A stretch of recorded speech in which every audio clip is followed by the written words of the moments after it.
Consider a rooted end-node binary tree represented using pointer. The best upper bound on the time required to determine the number of subtrees having exactly 4 nodes is this. So this is like a binary tree, like how binary tree work. Like if we talk about 4 node subtree, you can take this subtree. Here is a 4 nodes. You can take this subtree. Here also we have 4 nodes. So we can take any of this subtree. And the question is asking the best upper bound on time required to determine the number of subtrees having exactly 4 nodes. Yes. So to solve this type of question, we can preferably use post order tree traversal. Like if we use post order tree traversal, we know how post order tree traversal work. Like we can recursively uh, create a function where, let's say, where we can take find, let's say, a function find, where we are taking v dot find node, where v1 is equals to find node, let's say, left subtree. To find the left subtree, we recursively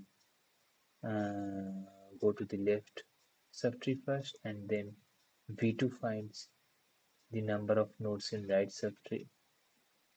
With this function, recursively find node dot right,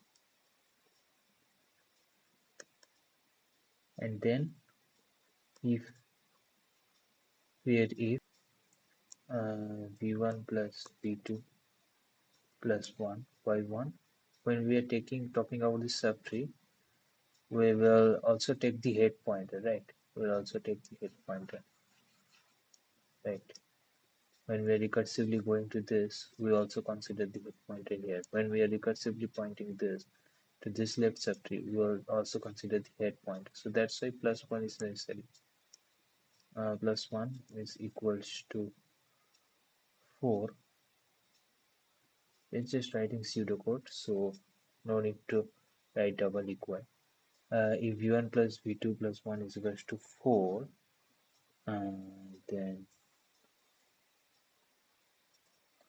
for every satisfied equation v1 plus v2 plus 1 equals to 4, we'll take count for all the cases, count plus plus, and then we will return v1 plus v2 plus 1, and finally we will return count. Why will we return v1 plus v2 plus 1? Let's say we have only a singular node. In that case, v1, v2 will be 0, 0. So we also have to take a base case, which is if node null, then return 0. Right? If that type of null is here, a node is here where no left, no right, in that case that will return 0. Okay, so this type of post order traversal we will follow,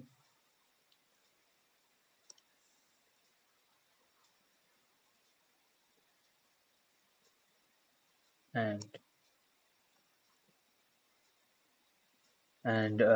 we know that time complexity here would be